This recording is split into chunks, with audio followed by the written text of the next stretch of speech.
Tout d'abord, cette information, l'administrateur directeur général intérimaire de la Société commerciale de transports et des ports ex-Onatra, Tito Oumba, a été appréhendé et placé en garde à vue ce mercredi à la police des parquets. Il est poursuivi pour malversation financière et mauvaise gestion.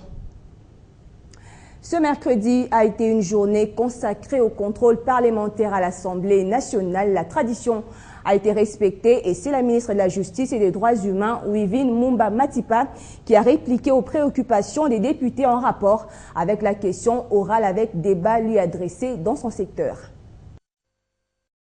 Compte tenu du nombre d'intervenants jeudi dernier, la qualité sans oublier la pertinence des questions des élus nationaux, la réponse de la ministre de la Justice et des Droits humains ne devait qu'être précise. S'agissant de l'éclatement de la Cour suprême de justice en 3 hautes cours, Wivine Mumba est revenu sur la promulgation le 19 février dernier de la loi organique portant procédure devant la Cour de cassation et le texte de la Cour constitutionnelle qui attend sa promulgation par le chef de l'État.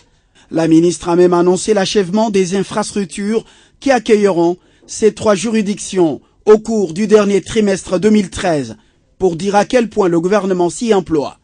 La lutte contre la corruption a aussi constitué la réaction de Wivine Mumba. Le gouvernement élabore selon elle une stratégie nationale de lutte contre la corruption.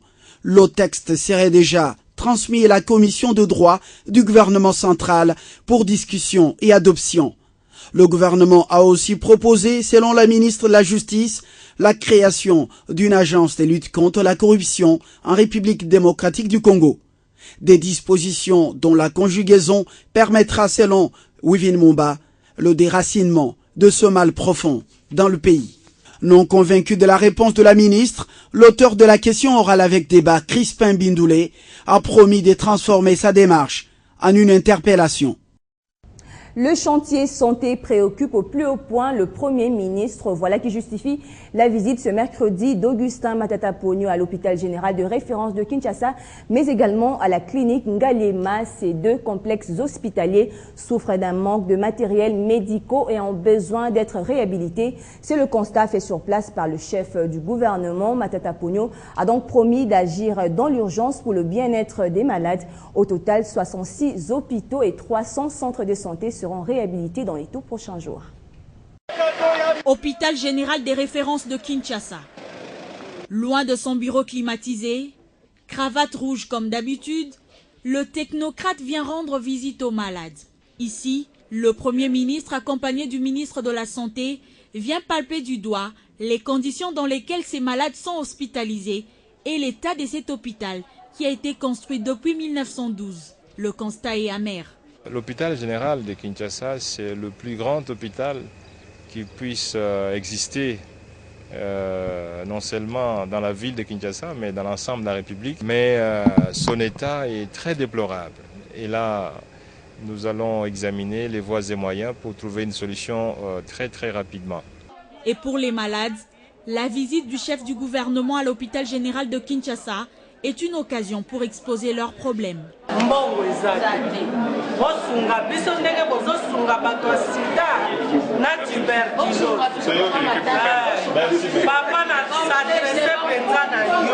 Après l'hôpital général de Kinshasa, direction la clinique Ngaliema. Autrefois le complexe hospitalier le plus chic de la capitale, la clinique Ngaliema n'est aujourd'hui que l'ombre d'elle-même et des mesures urgentes s'imposent. Il ne suffit pas de mettre les équipements, de donner de l'argent. Il faut que la bonne gestion puisse être aussi de mise. Parce qu'il y a des hôpitaux qui reçoivent tout, mais la mauvaise gestion fait que les choses ne s'améliorent pas. Au-delà de ce que le Premier ministre vient de dire, il vient d'autoriser depuis la semaine passée le paiement pour des équipements qui doivent équiper 66 hôpitaux à travers la République et 330 centres de santé. Ça veut dire, en moyenne, parce qu'on a pris de manière équitable, lui-même a exigé que toutes les provinces soient traitées de la même façon, nous allons équiper 6 hôpitaux par province et 30 centres de santé par province. La RDC compte à ce jour 424 hôpitaux et 8500 centres de santé qui ont besoin d'être réhabilités, d'où l'objet de cette visite. On prend les larges dans ce journal, direction les États-Unis d'Amérique où séjournait depuis dimanche dernier une délégation congolaise à New York. La délégation conduite par le ministre délégué aux Finances a eu une séance de travail avec un groupe de la Banque mondiale qui a en outre encouragé la volonté de la partie congolaise dans sa poursuite de la bonne gouvernance et dans la stabilité du cadre macroéconomique. Au siège de la Banque mondiale, la délégation de la République démocratique du Congo est présente.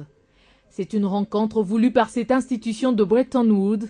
Sur place, un tête-à-tête est organisé entre le vice-président Région Afrique Makdar Diop et la délégation congolaise, conduite par le ministre délégué aux Finances Patrice Kitebi.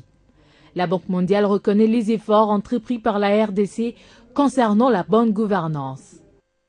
Et je suis séduit par l'élan entrepris par le gouvernement congolais.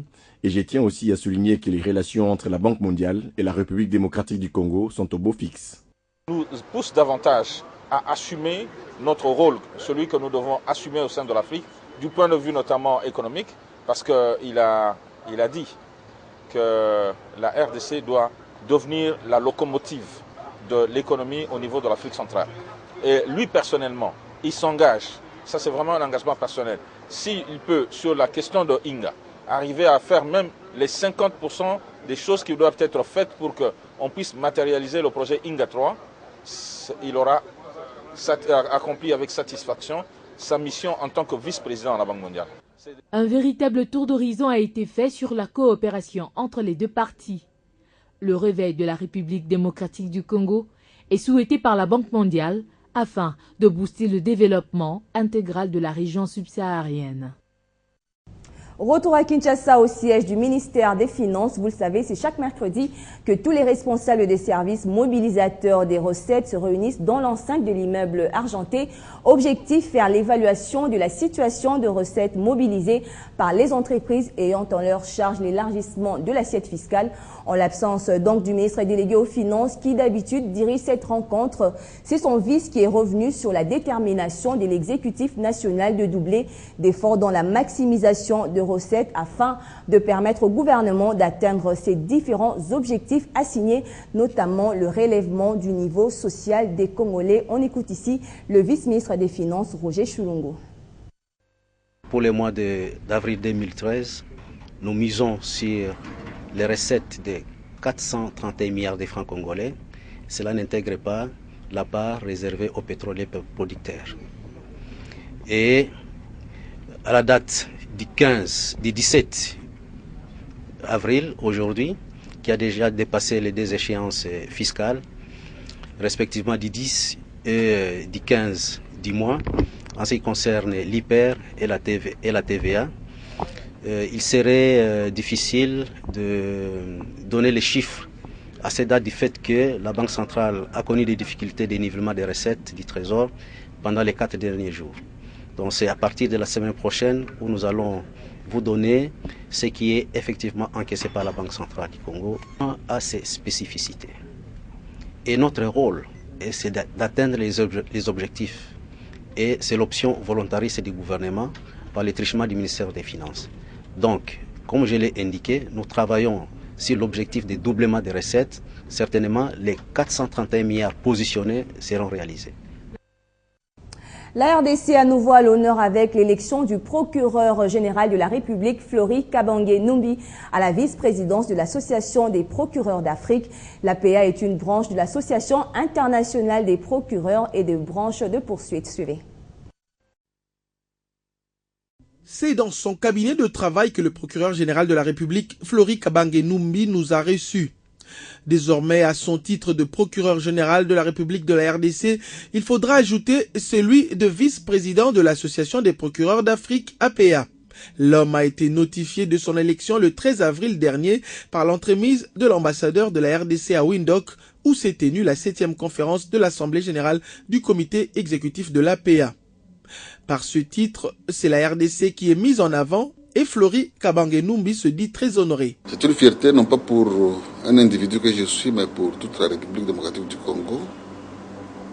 C'est en fait la RDC qui a été élevée à ses fonctions de vice-président de l'Association des procureurs africains. Cette élévation a été également rendue grâce au gouvernement de la République démocratique du Congo qui a apuré toutes ses dettes de participation. Je voudrais profiter de votre présence ici pour exprimer ma reconnaissance au gouvernement de notre pays qui a pu apurer les arriérés que nous avons. Parce que dans ce forum-là, nous nous rendions souvent, mais nous ne pouvions pas prendre la parole. Nous ne pouvions même pas présider une commission ou une sous-commission. Quand j'ai écrit au Premier ministre Matata, il a réagi spontanément, il a apuré tous les arriérés. Voilà que nous avons été élus et j'ai commencé à présider même certaines commissions et certaines séances de notre association. Voilà. Dans les prochains jours, le procureur général de la République va participer à la réunion mensuelle de l'APA prévue au Cap-Vert. Reconnue par l'ONU, l'APA existe depuis 15 ans et constitue une section de l'Association internationale des procureurs et d'associations engagées dans les poursuites judiciaires au niveau international.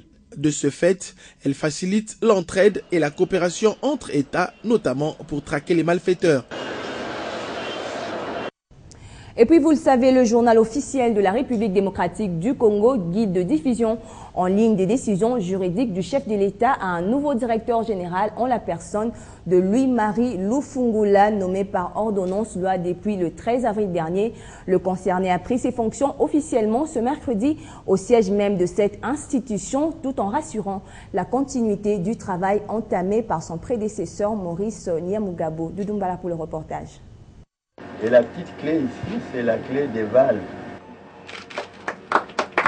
Parole accompagnée d'un geste simple mais symbolique et significatif, Maurice Nyamugabo doit céder son poste officiellement à un autre acteur juridique du chef de l'État, Louis-Marie Wale Lufungula. La cérémonie des remises et reprises s'est déroulée ici dans ces bureaux de travail du directeur général sortant, inondé des agents et cadres du journal officiel qui ne voulaient rien rater. Et ce, en présence du conseiller du chef de l'État chargé des questions juridiques, Néhémie Mouilania. C'est la satisfaction du président de la République pour le travail que vous avez abattu, M. Nyamugabo. Et ce travail a été apprécié de tout le monde. Il a servi le pays. La disponibilité, tel est le maître mot que recommande Maurice Nyamugabo à ses anciens collaborateurs afin de faciliter la tâche à son successeur. Soyez toujours disponible. Chacun a son rôle à jouer dans cette chaîne de production du journal officiel. Et à son tour, le nouveau locateur du journal officiel a promis de préserver les acquis de son prédécesseur pour ainsi continuer le travail déjà entamé. Je dis merci aussi à son Excellence, Monsieur le Président de la République, pour cette marque de confiance qu'il vient de placer en ma modeste personne, en me confiant la direction de ce service spécialisé important de son cabinet, le journal officiel de la République démocratique du Congo. Je vais donc faire un effort, en tout cas tout ce qui est dans mon possible, pour mériter encore davantage de cette confiance-là du chef de l'État. Cérémonie terminée, les remplaçants de Nyamugabo sera obligé de faire un tour de quelques bureaux administratifs de cette institution pour s'en rendre compte. Conseiller du chef de l'État au collège, chargé des questions politiques et diplomatiques, Wale Lufungula promet de s'inscrire dans la ligne droite de la continuité, mais avec sa touche personnelle. Et puis, sachez qu'au Bas-Congo, le Premier ministre Augustin Matata Ponyo vient d'accorder une mesure moratoire de 2 mois concernant l'application du décret signé par son gouvernement en interdisant l'importation des véhicules de plus de 10 ans de fabrication. Cette décision a été annoncée au cours d'une réunion avec le gouverneur Jacques Mbadou ce mercredi dans la ville portuaire de Boma.